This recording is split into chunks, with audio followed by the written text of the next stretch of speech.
दूध की सरकारी कीमत से मुतालिक फैसला न हो सका। कमिश्नर कराची दूध से मुतालिक इजलास तलब करके खुद ही गायब हो गए। काविश में हमसे तफसीलात जानते हैं। जी काविश हमारा राब्ता मुनक़ता हो गया। आपको बताते चले, दूध की सरकारी कीमत से मुतालिक फैसला न हो सका। कमिश्नर कराची दूध से मुतालिक इजलास तलब करके खुद ही गायब हो गए हैं। आपको बताते चले, कमिश्नर कराची दूध से मुतालिक इजलास तलब करके खुद ही गायब हो गए हैं। तफसीलात जानते हैं काविश मेमन से। जी काविश, अदा कीजिएगा। बिल्कुल देखिए, कमिश्नर कराची ने मिल्क रिटेलर्स को लॉलीपॉप दे दिया है। आज इजलास होने जा रहा था कमिश्नर ऑफिस में दूध की कीमतों के तयन के हवाले से, लेकिन इस इजलास में मिल्क रिटेलर्स तो आए लेकिन कमिश्नर कराची ने शिरकत नहीं की है। मेरे साथ वहीद गद्दी मौजूद है, उनसे बात करते हैं। वहीद साहब बताइएगा, दूध महंगा होने जा रहा था, कमिश्नर कराची ने तो अदम दिलचस्पी दिखाई है, फिर क्या लेकर लौटे हैं कमिश्नर कराची से? नहीं देखिए, हमने तो आज जो मीटिंग थी हमारे अखराजात के हवाले से थी। हमने अपने अखराजात उनके सामने रख दिए हैं।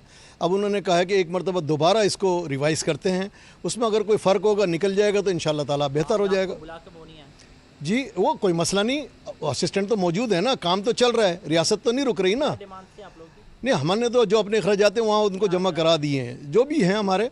अब उसमें जो भी वो दोबारा जो एक्सरसाइज करेंगे उसमें आएगा जो काबिल कबूल होगा। मजीद लोगों से बात हुई थी आपकी एसोसिएशन के, तो वो कह रहे हैं कि 12 रुपये का मार्जिन पहले तय था, अब आप लोग 29 रुपये ले जाने की बात करें तो बहुत बड़ा मार्जिन है, इनके अवाम पे इफेक्ट पड़ेगा। हम ले जाने की बात नहीं कर रहे। 29 रुपये एक्चुअल हमारी अखराजात आ रहे हैं, जिसमें कुछ हेड्स पर उनको इतराज़ है, तो उसको बैठ कर इंशाल्लाह ताला उसको हल करेंगे। वो हल नहीं करते फिर? नहीं, क्यों नहीं हल करेंगे, हल होगा। इससे पहले नहीं हुए क्या? ये तो कोई सवाल ही नहीं बनता कि हल नहीं होगा, हर चीज़ का हल है जी। दूध 50 रुपये लीटर महंगा करने की दरख्वास्त की थी डेयरी फार्मर्स ने, तो आप लोगों ने इजलास में शिरकत भी की, तो क्या बॉडी लैंग्वेज से क्या लग रहा है, इजाफा होने जा रहा है? वो हमारे साथ नहीं थे, इसका जवाब वही बेहतर देंगे। ठीक है, कंज्यूमर एसोसिएशन या कंज्यूमर प्रोटेक्शन के जो लोग हैं वो मेरे साथ मौजूद हैं। बताइएगा शकील साहब, आप लोग ज़ाहिर है सार्फिन की नुमाइंदा तंजीम और लोगों को जो है वो सवाल से बात भी करते हैं आप लोग, क्या आप ज़ाहिर आप लोग भी इजलासों में शिरकत करते रहें, बॉडी लैंग्वेज से क्या लग रहा है, आवाम को रिलीफ मिलेगा 200 रुपये लीटर पर या 50 रुपये का इजाफा होगा?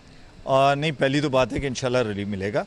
और रीज़न ये है कि एक तो ये जहन में रखा जाए कि आज रिटेलर्स के साथ मीटिंग थी, इससे पहले डेयरी फार्मर के साथ हुई है, फिर होलसेलर के साथ हुई है, इनके जितने स्टेक होल्डर हैं सबके साथ इंडिविजुअल मीटिंग्स हो रही हैं। रीज़न ये है कि जब ये सब बैठ जाते हैं तो फिर किसी की एक की भी बात समझ नहीं आती कि हमने किसके साथ क्या बात करनी है।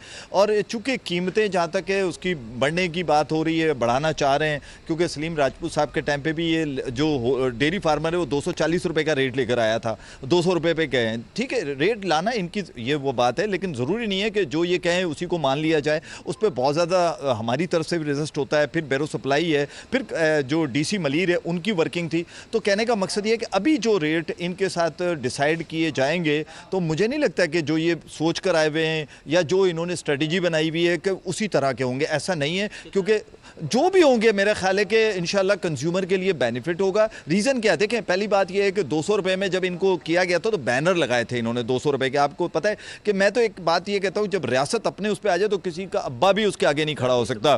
तो अब देखें 10-20 रुपये तो सुना है कि अभी भी बिक रहा है ऊपर, अभी कौन सा ऐसा नहीं है, अभी भी किसी जगह पे 220 रुपये, किसी जगह 210 रुपये। ये तो वायलेशंस अभी भी हो रही है, लेकिन ज़्यादा नहीं हो रही, लेकिन हो रही है। तो अब उसी को देखने के लिए फिर दूसरा ये गर्मियों का सीज़न है, इस वक्त दूध की कमी भी है, शॉर्टेज भी है। और दूसरी तरफ ये है कि जो अच्छे बेचने वाले हैं, जो सही दूध सेल करते हैं, उनके लिए ज़रूर परेशानी होती होगी, लेकिन जो पानी का इस्तेमाल करते हैं या दीगर केमिकल का इस्तेमाल करते हैं तो वो इसका नाजायज़ फ़ायदा उठाते हैं। तो मैं कमिश्नर कराची ने आप लोगों को तो बुलाया लेकिन वो खुद नहीं आया, तो ये मायूस किन बात नहीं है? असल में देखिए, आपने ये सवाल दूसरी मर्तबा किया है। मामलात को चलाने के लिए कमिश्नर कराची हों या उनके नाइब हों, मामलात चलना चाहिए। और आज की मीटिंग एज़ पर शेड्यूल हुई और उसमें जो जिन मिनट्स पर बात करना चाहिए थी वो भी बात हुई। जी देखिए, कमिश्नर कराची साहब भी ऑन स्पॉट आज कुछ नहीं करते, वो भी तमाम चीज़ों को लेकर फिर उनको देखते और उसके बाद कोई फ़ैसला होता। तो एज़ इट इज़ आज की ये तमाम बातें उनकी टेबल पर जाएंगी और वो इनको देखेंगे और इंशाल्लाह ताला। दूध की कीमतों से मुतालिक आज इजलास होना था लेकिन इजलास हो नहीं सका और मायूसी के साथ यकीनन ये लौट रहे हैं। कैमरे में तो ये कह रहे हैं कि कमिश्नर कराची ने शिरकत नहीं की, उनके दीगर अफसरान मौजूद थे, लेकिन हक़ाइक़ ये हैं कि फ़ैसला ज़ाहिर है कमिश्नर कराची ने करना है और हक़ाइक़ ये है कि ज़ाहिर है कि कंज्यूमर प्रोटेक्शन के लोग भी मौजूद हैं, वाज़ेह कंसर्न्स पाया जाता है कि आवाम को रिलीफ मिलना चाहिए और अगर कीमतों में इजाफा होता है तो ज़ाहिर है कि कंज्यूमर एसोसिएशन के जो लोग हैं वो मुज़ाहमत करेंगे, लेकिन साथ ही साथ जो रिटेलर्स हैं वो अपना प्रॉफिट मार्जिन बढ़ाने की बात कर रहे हैं। जबकि गुज़श्ता रोज़ जो इजलास हुआ था डेयरी फार्मर्स का, वो इस सिलसिले में बज़द हैं कि दूध की कीमत में इजाफा किया जाए। अब आया आगे क्या होगा ये देखना बाकी है, लेकिन आज जो इजलास होना था वो बेनतीजा ख़त्म हो चुका है। जी।